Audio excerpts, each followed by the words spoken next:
Dubai, ಬಹರೇನು, Gulf ಕಂಟ್ರಿನಲ್ಲೆಲ್ಲ ವಿಸಿಟಿಗೆ ಹೋದವರು, ಮತ್ತೆ ಕೆಲವು ನಮ್ಮ ರಾಜ್ಯದ ಏನು ನ್ಯೂಸ್ ಪೇಪರ್ಸ್ ಮತ್ತೆ ಟಿವಿ ಚಾನೆಲ್ ಅವರು ಕೆಲವು ಪ್ರೋಗ್ರಾಮ್ ನ ಹೊರದೇಶದಲ್ಲಿ ಆರ್ಗನೈಸ್ ಮಾಡಿದ್ರು. ಈಗ ಕೆಲವರು ವಿಶ್ವವಾಣಿ ಅವ್ರು ಸೌತ್ ಆಫ್ರಿಕಾದಲ್ಲಿ ಒಂದು ಪ್ರೋಗ್ರಾಮ್ ಇತ್ತು, ಅದಕ್ಕೆ ಹೋದವರೆಲ್ಲ ದುಬೈ ಮೇಲೆ ಬರೋರಿದ್ರು.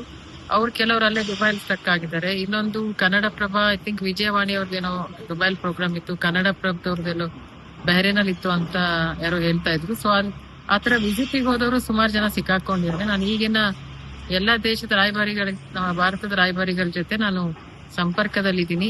ಈಗಿನ ನನಗೆ ಕೆಲವು ರಿಕ್ವೆಸ್ಟ್ ಬಂದಿತ್ತು. ಈಶ್ವರ್ ಖಂಡ್ರೆ ಅವ್ರ ಕಾನ್ಸ್ಟಿಟ್ಯೂನ್ಸಿ ಅವರು ಅಲ್ಲಿ ಸಿಕ್ಕಾಕೊಂಡಿರೋರು, ಮತ್ತೆ HK ಪಾಟೀಲ್ ಅವರ ಕಾನ್ಸ್ಟಿಟ್ಯೂನ್ಸಿ ಅವರು ಕೂಡ ಅಲ್ಲಿ ಸಿಕ್ಕಾಕೊಂಡಿದ್ದಾರೆ. ಅವ್ರನ್ನ ಸ್ವಲ್ಪ ಹೇಗೆ ತರದು ಅಂತ ಕೇಳಕ್ಕೆ ನಾನು ಬಹರೇನ್ ಅಂಬಾಸಿಡರ್ಗೆ ಈಗಿನ ಮಾತಾಡಿದೆ. ಸೊ ಅಲ್ಲಿ ಅವ್ರು ಹೇಳಿದ್ರು, ನಾನು ಮಾತಾಡ್ತಾ ಇರೋ ಸಮಯದಲ್ಲೂ ಕೂಡ ಅಲ್ಲಿ ಇದಾಗ್ತಾ ಇದೆ, ಅಟ್ಯಾಕ್ ಆಗ್ತಾ ಇದೆ. ಸೊ ಅದಕ್ಕೆ ನಾನು ತಕ್ಷಣ ಫೋನ್ ಎತ್ತಕ್ಕಾಗಿಲ್ಲ. ಸೊ ಈಗ ಸದ್ಯಕ್ಕೆ ಯಾವ್ದು ಕೂಡ ಏರ್ ಸ್ಪೇಸ್ ಓಪನ್ ಇಲ್ಲ, ಯಾವುದೇ ಫ್ಲೈಟ್ಸ್ ಹೊರಗೆ ಹೋಗ್ತಾ ಇಲ್ಲ. ಅದರಿಂದ ಎಲ್ಲಿದ್ದಾರೋ ಅಲ್ಲೇ ಅವರು ಸೇಫ್ ಆಗಿರ್ಬೇಕು. ಸ್ಟಾರ್ಟ್ ಮಾಡಿದ ತಕ್ಷಣ ನಾವು ಇನ್ಫಾರ್ಮ್ ಮಾಡ್ತೀವಿ ಅಂತ. ದುಬೈಯಿಂದ ಕೆಲವು ನಿನ್ನೆಯಿಂದ ಸ್ಪೆಷಲ್ ಫ್ಲೈಟ್ ಬರ್ತಾ ಇದ್ದಾರೆ. ಆ ಸ್ಪೆಷಲ್ ಫ್ಲೈಟ್ ಅಲ್ಲಿ ಉಳಿದವರು ವಿಸಿಟರ್ಸ್ ಏನಿದ್ದಾರೆ ಅವ್ರು ಆದಷ್ಟು ಜನ ಅದರಲ್ಲಿ ಆ ಏರ್ಲೈನ್ ತಗೊಂಡಿದ್ರೆ ಅವ್ರು ಅಕಾಮಿಡೇಟ್ ಮಾಡ್ತಾ ಇದ್ದಾರೆ. ಏರ್ಲೈನ್ಸ್ ಕಡೆಯಿಂದಾನೇ ಸ್ಪೆಷಲ್ ಫ್ಲೈಟ್ ಮಾಡ್ತಾ ಇದ್ದಾರೆ. ಅವರು ನಮ್ಮ ಅಮೆರಿಕದಿಂದ, ಅಂದ್ರೆ ನಮ್ಮ ಭಾರತ ದೇಶದ ಬೇರೆ ಬೇರೆ ರಾಜ್ಯದವರು ಏನಿದ್ದಾರೆ, New York, California, New Jersey, mainly New ಜೆರ್ಸಿಯಿಂದ ಒಂದು ಡೆಲಿಗೇಷನ್ ಬಂದಿದ್ರು 10-15 ಜನ.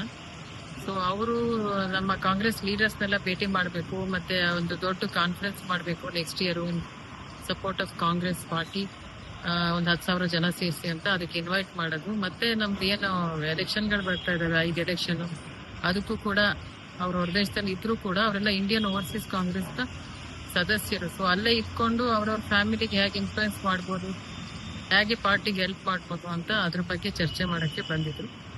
ಸೊ ಅದಕ್ಕೋಸ್ಕರ ನಮ್ಮ ಕಾಂಗ್ರೆಸ್ ಲೀಡರ್ಸ್ ಆದ ಮಲ್ಲಿಕಾರ್ಜುನ್ ಖರ್ಗೆ ಅವರು, ರಾಹುಲ್ ಗಾಂಧಿ ಅವರು, ಮತ್ತೆ KC ವೇಣುಗೋಪಾಲ್ ಅವ್ರನ್ನೆಲ್ಲ ಮೀಟ್ ಮಾಡಿ ಈಗ ಅವರು ಇವತ್ತು ರಾತ್ರಿ ವಾಪಸ್ ಹೋಗ್ತಾರೆ. 2 ದಿವಸಕ್ಕೋಸ್ಕರ ಬಂದಿದ್ರು.